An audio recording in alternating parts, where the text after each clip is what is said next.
Ask gravely, the wise one listens and answers with song, from cedar dust as tide so long.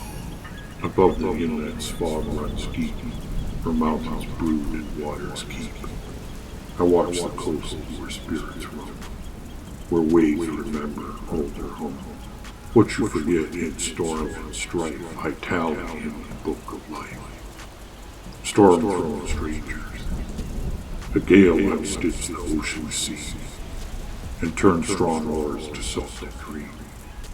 For days the wind like lashes fell, and rain beat cedar into swell.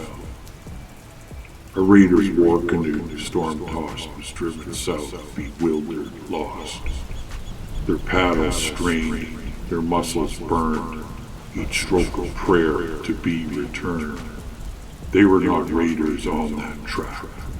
The sky had hurled them, hounded back. I watched from heights where ravens fly, and kept their struggle in my eye. The squall drove hard, the daylight thin, and pushed them to a hostile wind. The outer fringe of Heiltsuk lands, of windswept shores and gravel strands. The wading blades along those coasts foam and roar, where breakers pound the iron shore. The Heiltsuk waded sharp and still, their canoes concealed by rock and hill. Within the cavern's shadowed mouth, they watched the strangers drifting south. They did not know the storm's cruel joke. They only saw a rival stroke. At high tide's turn, when currents raced, they slid like ghosts from hiding places. Their cedar ribs with power rang, and echo answered every clang. A sudden thrust from rearward side, the raiders' helms tipped by tide. The weary crew, too spent to fend, were poured to sea like shattered wind. Roll it over, the victors circled, breath still hot, their eyes alight from what they'd wrought. One warrior's voice was clean and clear, a spark that all the rest could hear. Roll it over, let's see what they bear, the treasure they guarded with such despair. They fought to the end, they gave their all. Let's see the prize behind their wall. They heaved the hull, the green flood sighed, the belly turned from down to sky. No chests, no masks, no polished spears, but living breath against their ears. A seized young man, with wrists held tight, and ankles fastened, firm as night. He clung beneath the cedar seat, while waves beat drumming at his feet. The hull uprighting drew him low, the surging water pulled below. He fought for air in strangled draw, the tides like ice around each paw. A heartbeat more, the sea would win, but hands reached down through spray and din. Heiltsuk arm like cedar span, hooked life and lifted up the man. A name pulled from the deep. He caught the storm, he breathed the sky. The world returned, the waves ran by. The cord still bit, the wind still blew, but something in his gaze shone true. A warrior studied breath and chi, spoke solemn, Gwa Gwa, come out from underneath. Not mercy's only stayed the blade, a harsher wisdom's call was made. For sea's ankles tell a tale that even gale and storm can't fail. This was no foe or raider crew, but one they had been carried through. Through lean days and scorching foam, through sleepless nights and miles from home, you do not carry a tide anymore, a common prize through wrath and storm. And more his living breath renewed, to find the weight the sea had heaved, to cling in darkness, ties and brine, when spirit walked within his mind. So Heiltsuk hands did sheath the knife. They spared him, not by pity. Life was valued, marked and pulled, to stand a prize apported in their hand. Among the Heiltsuk he came ashore, on gravel beds, where cedars smoke in spiral webs. They cut the cords, they fed his need, and watched the ember take the seed. He learned their words with startling speed, as if remembered from a reed that once had sunk inside his chest an older language long at rest. He did not age like other men.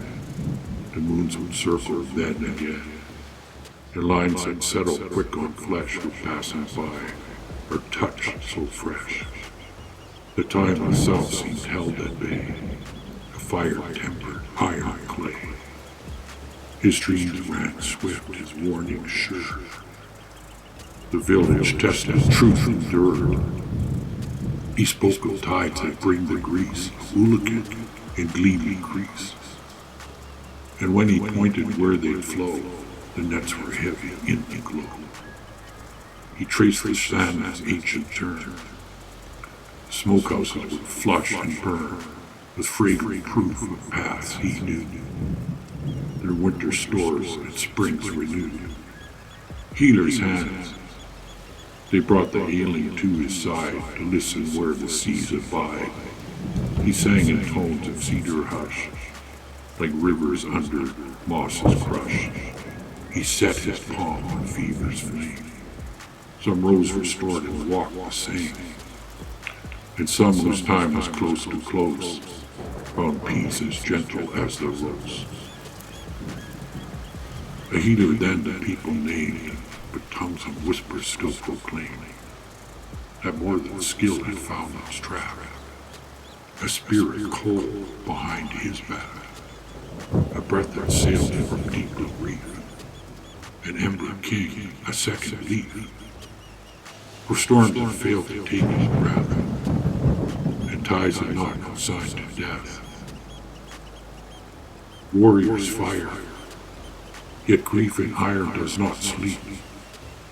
Its edges bite, its rivers seep. The visions of his vanished clan, the smoke, the stripes that felled a man, kept pacing on his midnight sand, a shadow walking hand in hand. And when the raiders prowled once more, he took his place along the shore. The cedar club and storm-set eyes, he moved like thunder through the cries. Each strike a breaker's cold release, each shout cracking out the crease. The village called his courage strong and sang his name in victory song. Yet underneath the praise and cheer, he spoke of something other here. That flame inside is not of wood. It burns like stars, like elder blood. He's not just man who beat the tide, a spirit walks within his stride. Raven's ledger, above I circle, tide and foam, and marked his steps from shore to home. The book I keep is not of words, but wind and bone and coastal birds. It asks a question, simple, stark. How lives an ember in the dark? His answer rose from wave and reef. To rise, you first rise underneath. And you who listen in the rain, remember this when comes your pain. The hull will tip, the tides will bite. The water pull you from the light. Yet there is a breath that storms can't take, a vow the deeper pulses make. To hold, to fight, to break the sheath, and come at last from underneath. Why he lived, why he was spared. He lived because the sea relents, to iron will and firm and dense. He lived because the captors scored, proclaimed his worth beyond their horde. The Heiltsuk advertised revealed a guarded life as tempered steel. They spared him not for mercy's sake, but for the claim that fate would stake. A worthy captive shapes the tide, the rival risks to keep him tied. And when such breath outlives the waves, you do not throw him to a grave.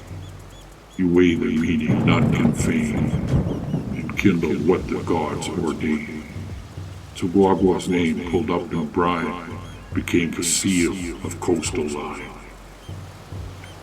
The embers work. Seasons turned like wet green pages. Fish returned in silver stages. He walked the beaches, read the foam, and knew the paths of salmon roam. He taught in quiet, fought in flame. He healed the sick who softly came, and those who wondered at his face saw moons move by with temperate pace. He laughed at fate the storm had planned. He spoke like cedar underhand. He carried grief and turned it bright, a lantern cut from winter night. The village grew in mirror glow, a time that learned his ebb and flow. And I, a witness overseas, kept inking what he came to be. Next episode, the wings of sickness. But hear me now, a shadow's wing was beating far from winter's ring. Not carried first by spear or blade, nor by the trade that sailors made, but feather-borne from southern Clyde, from Mexico through ruthless time. The birds returned, the songs grew thin, their feathers hid a hush within. A silence crossed the coastal sand, like frost that takes a sleeping land. 90 and 100 fell. The longhouse hymns turned mournful bell. Elders faded, voices hushed. The hearth was cold, the grief had flushed. Before the sails cut iron foam, before the muskets barked or groaned, the coast lay broken, bent in pain, its warrior's ghost upon the rain. Yet even then a coal remained, an ember under ash restrained. For fires that know the ocean's teeth still find a path from underneath. Next time I'll speak of feathered doom, of sickness riding vernal plume, and how the ember nearly slain drew one more breath against the rain. The wings that darken cedar sky would try to smother, starve, deny. But flame remembers ancient lore, and what was lost returns once more. What you forget, Raven remembers. Through fire and embers, Raven remembers. Nevermore, nevermore, never.